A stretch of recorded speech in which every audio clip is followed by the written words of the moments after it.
Hey, what's up? Welcome back to another awesome episode of the Lifeonaire Show podcast. On this episode, we're going to talk about why you are so busy. Why can you never seem to get a break? Why can you never seem to get closer to shore? You're kind of treading water. You can never really get ahead. And it's frustrating. You feel overwhelmed and you don't know what to do. Hey there, my name is Jason Wojo. I am joined by Polish Peter, my co-host today. Welcome to the show. I don't know if I have time to record this podcast, dude, because I gotta get going. You have too much. You're too busy. You're too busy. You're too busy, right?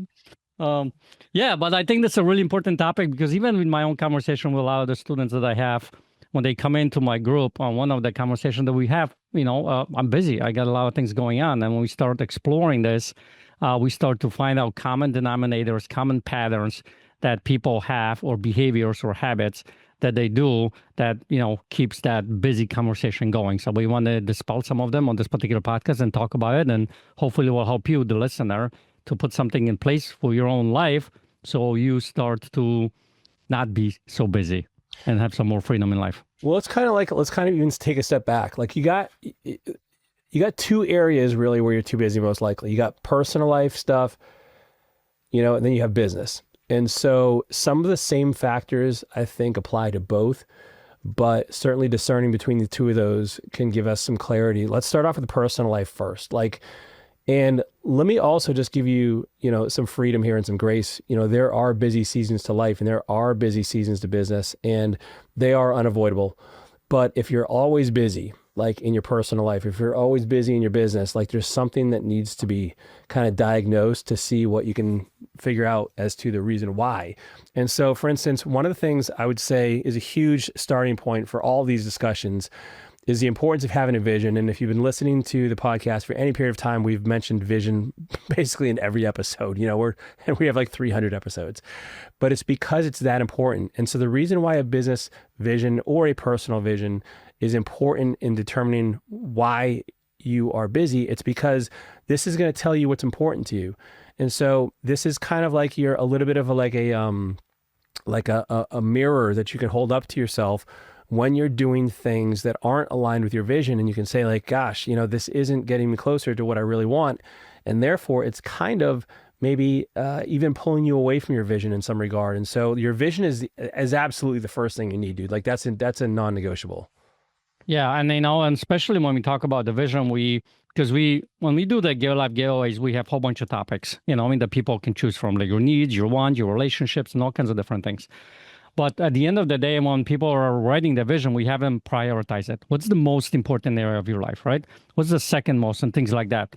So when you start to prioritize these things and start to clarify, where am I going? It now starts to tell you that, okay, these are the things, the areas of my life, the relationships, or whatever it might be that I need to be focusing on. And when you start to do that, it, in a way, it kind of creates the guardrails for your life, so you don't start squirreling away and talking or doing something that you shouldn't be doing. So that vision, I know we keep saying it over and over again, but it's so important. It gives you clarity. It gives you direction. It tells you basically how to make decisions, because a lot of times busyness comes from the fact that you're not making decisions, right? And you're just kind of, going around in circles kind of a thing. So it gives you so many benefits from that perspective to be able to go and eliminate, ultimately, a lot of the things that you don't want to do because not part of your vision doesn't get you there. So, yeah. So clearly having a vision is number one, but like it doesn't stop there, because even if you create a vision, like there comes a point where you have to enforce it and you have to like live by it and you have to kind of do something with it and make it real. And one of the things I see that a lot of people struggle with, and this is both in personal and in business, but it's having boundaries, really, and knowing what. And it's kind of a complicated thing, man, because like boundaries are something that it seems like it could be a little bit different for everybody. You have different boundaries for your spouse versus your kids versus your in-laws versus your friends. But it's really important to kind of figure out what those are for you. And again, the vision is helpful in helping you determine these. But at some point, like, the likelihood of somebody else's needs or wants impacting your behavior or your time is inevitable. Like people are going to put stuff on you they're going to be like, hey, can you do this? Or, hey, can you do that? Or, hey, whatever it is, like, and you have to be the one to kind of choose like how you're going to respond to that. And so having boundaries is huge, man. Like, for instance, like, we like to do things for other people sometimes. And if you're a people pleaser, maybe you can relate to this where, you want to do things for other people, but in fact, what it's doing is like, you're kind of enabling them a little bit, and it's robbing them of the opportunity to take initiative. And, dude, even my little girls now, like I got a 5 and 7-year-old. And so here recently, I'd say in the past little while, not forever, but like they finish their breakfast and they know they need to take their bowls and their dishes and their cups and put it in the sink. And like, that's not something, and several months ago, it was us doing it, right? Me and my wife. And we quickly realized like, this is something they can do for themselves. Now, no, they can't get to the top cabinet. They can't get to the top shelf in the cabinet. And so what we did is we moved all of their dishes and their bowls to the bottom shelf so they can get them for themselves. So that's one less thing for us to do. Same thing with like laundry. Okay, laundry's done. You're going to grab your own stuff. You're going to fold it. You're going to put it away. You're going to hang it up. Like, that's not mommy or daddy's job. And so, and I'm not saying that adults are like children, although sometimes, they are. But like, what are you doing for other people that they should be doing for themselves is one big area I see people struggle with. So you don't have them do the laundry yet? They're not doing the laundry, but they're folding and putting away laundry. And by the way, like they were putting this stuff in. We have a green hamper for dirty and a white one for clean. So they are responsible for putting their clothes in the hamper. Yeah, but that's I know that's don't do stuff for other people when they can do it for themselves. Yeah, and I will tell you this. I want to clarify this because I think it's for people pleasers. I'm a recovering people pleaser, and that's a really hard thing to grasp and do because we have this belief, whether it's like, oh, if I'm doing something for someone else, that they appreciate me, they like me, they love me, they're connected, and all kinds of different reasons that we have going on in our heads of why we do the things that we do. Now, when you start to discover, like we just talked about in this conversation, that I'm doing everything for everybody else, and I'm not really helping them live their life, right? And making them, like Wojo just used that example, but also keeping me from living my life, then the one way that I was able to go and at the beginning kind of put this in place because I felt horrible when I would say no, I had a hard time saying no to anybody, I would literally blame it on my vision. Like that vision that I wrote, when someone would ask me to do something for them or whatever it might be, first I had things already in my calendar that kind of like I blame it on my calendar or blame it on my vision, and I wasn't the bad guy. So it was helping me to kind of transition to the place where now when I look at my life and I say, someone's asking to meet with me or do whatever, I look at my vision, look at my life, look at the most important things in my life, and now I'm a lot easier for me to say no to those people. In fact, a lot of times I'll say, well, put something in a calendar schedule, and most of the time they don't do anything. But I will tell you this, like at the beginning, blame it on your vision, blame it on the calendar. You can explain to them why that is because you're living your vision, you're moving towards your vision. But that was a huge benefit for me, so I didn't have to look like a bad guy kind of thing.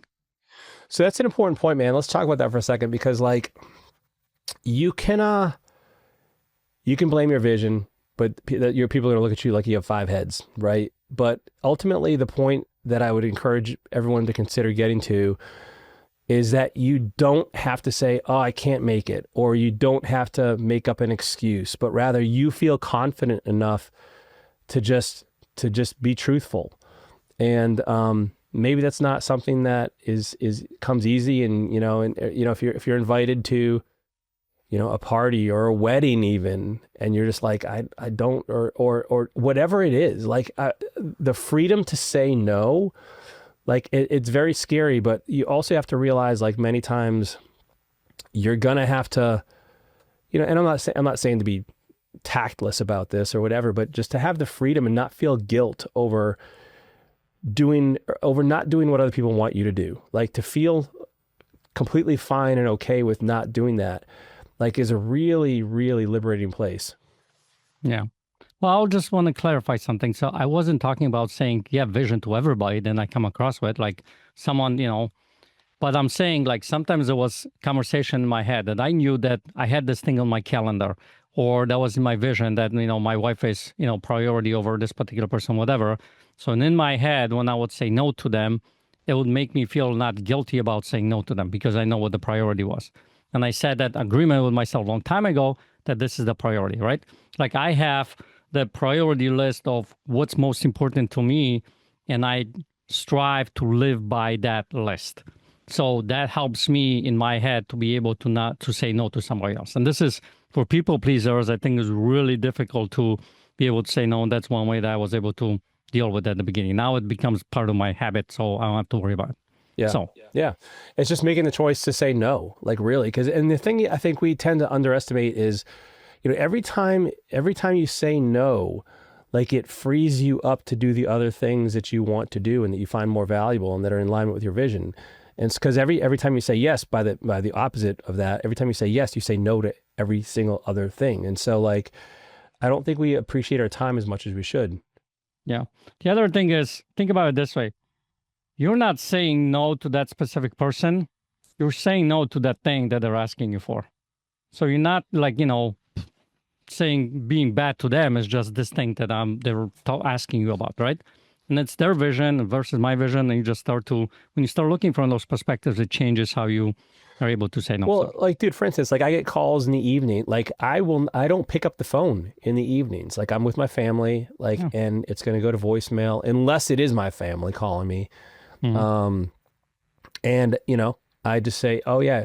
And I'll just explain it like, yeah, oh yeah, evenings are family time. And I'll call them back the next day. It doesn't make you a bad person. Now, by the way, some people could react negatively to this, and like you could be the bad guy or the villain or the jerk or whatever you want to call it. And again, you do it tactfully, but I think it also like, it just puts a value on your time. And you also, it gives you permission for other people to do the same thing. You just don't want other people's agendas to become your agenda.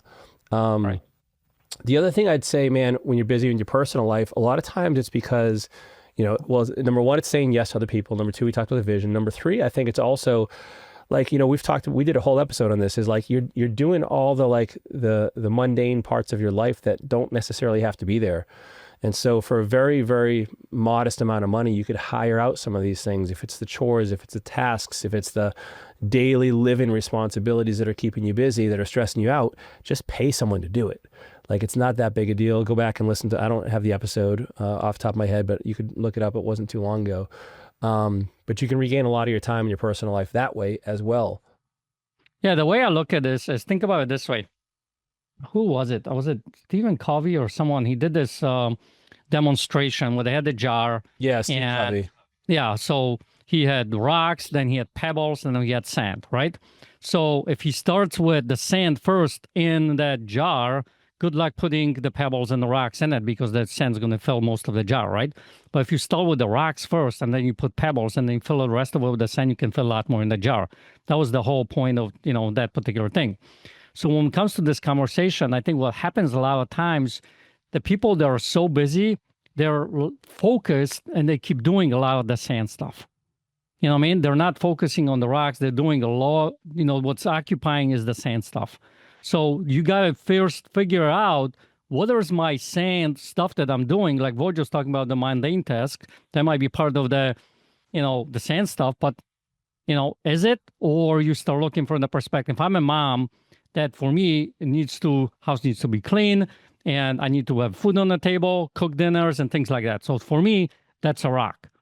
So now, is it a rock, or could you hire someone to clean the house? And now when you start, having those kinds of conversations, because I have those students, for instance, I actually had a conversation with mom that was basically doing laundry all the time. And she was constantly doing laundry because she had a lot of kids, right? And that was her, quote unquote, a rock, because that's what meant for her that she loved doing. And it was, supporting their family, doing something for the kids and all that kind of stuff.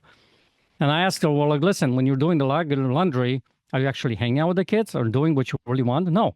So is the laundry the rock, or is it more of like a sand that's keeping away from the rock?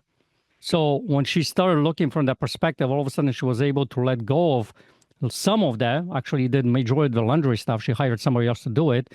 And during that time, she was spending with the kids and hanging out and playing with them. And that became the bigger rock. So that changes how you look at things to be able to let go of some of those things.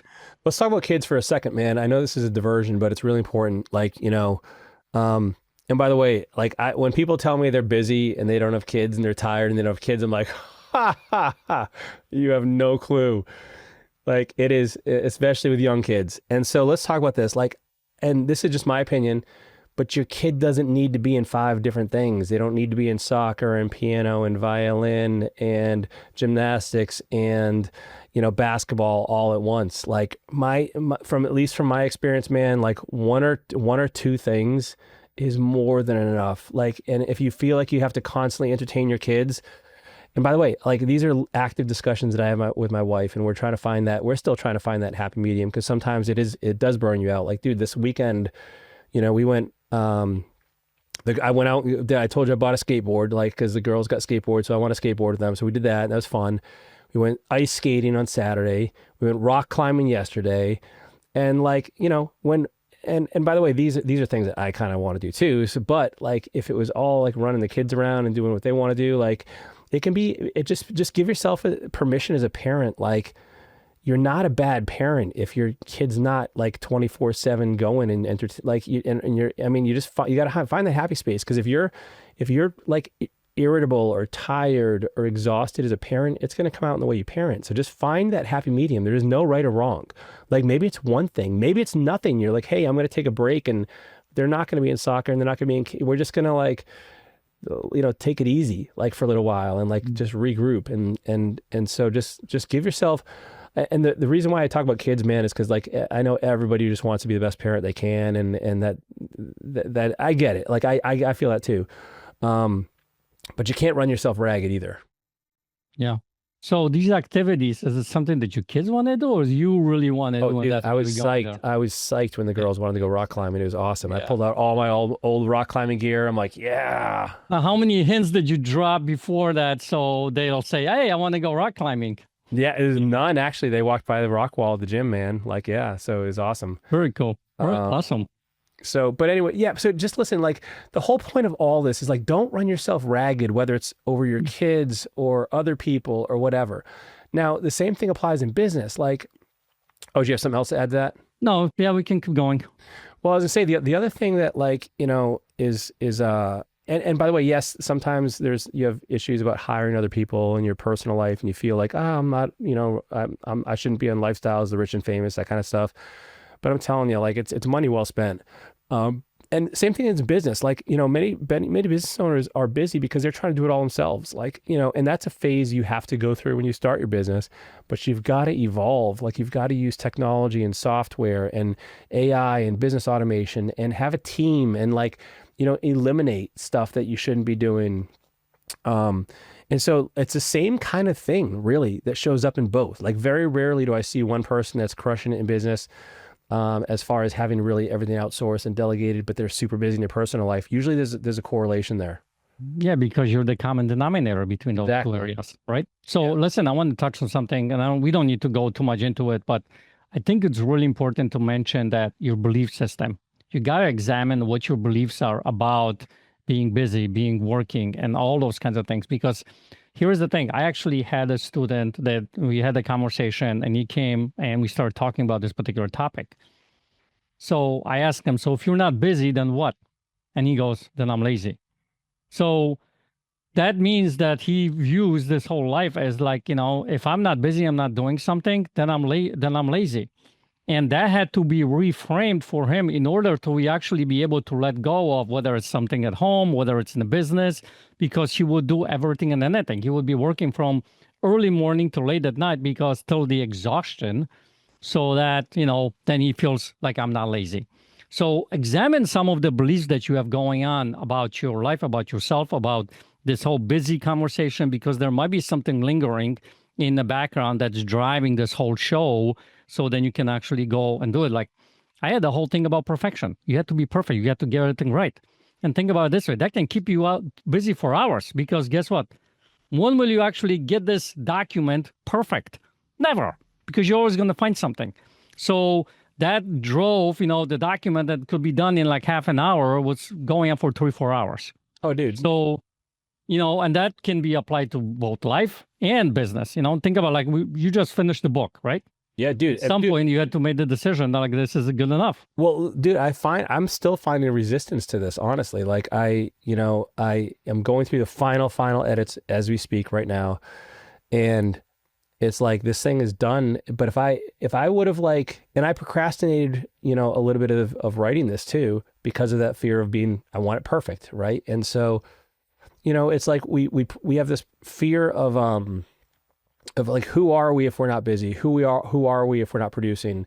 If you're a parent and you're not cleaning and cooking and doing laundry, like, are you less of a parent? What's the lessons I'm teaching my kids? Like, that you don't have to work hard. Like we get, or if I'm, only working 20 hours a week in my business, like, what's the message I'm giving my competitors or showing my employees? And like, you get in your head and you find yourself kind of like just doing it to prove a point or to feel secure in your own abilities. And you kind of tie your busyness to your worth, and you wear that like a badge. Like, the more busy you are, the more valuable you are somehow. Yeah. I mean, we talk about this at the Lifeonaire events, like how many times the societal conversations like, hey, I'm so busy. And the other person goes, well, you busy? Wait till I'm telling you how busy I am. So it is that kind of a conversation that's been perpetuated. So I just want you guys to examine that. Just look from that perspective, because that can change the trajectory of what you're going to do moving forward. Yep. And last thing, to wrap this up, to make it tactical, I would just say this. Like, take mental note, or even better, or actually write it down on your phone or on a piece of paper or something, like the things that you find yourself doing that you don't really find a lot of value in. What are the things that you find that are things that you'd prefer that somebody else did for you, and then see how much time you're actually spending doing those things. And that might be the first thing you want to try and get off your plate. And then sequentially from there, you'd go down from that highest impact thing, that thing that's kind of driving you nuts, to less and less, desirable things. Eventually you get to the point where like all of the things that you don't want to be doing, you're not doing. And so that's how you actually kind of get that off your plate. Well, listen, hope you guys found this valuable. Hopefully you're not too busy doing something right now to listen and do something with this. If you would like to continue the conversation, come on over to our Facebook group. We have a Lifeonaire Facebook group. Just type in Lifeonaire, you'll find us. We have a business page, but we also have a group where there's a lot of conversations going on. We'd love to see you over there, and we will see you next week, everyone. Take care.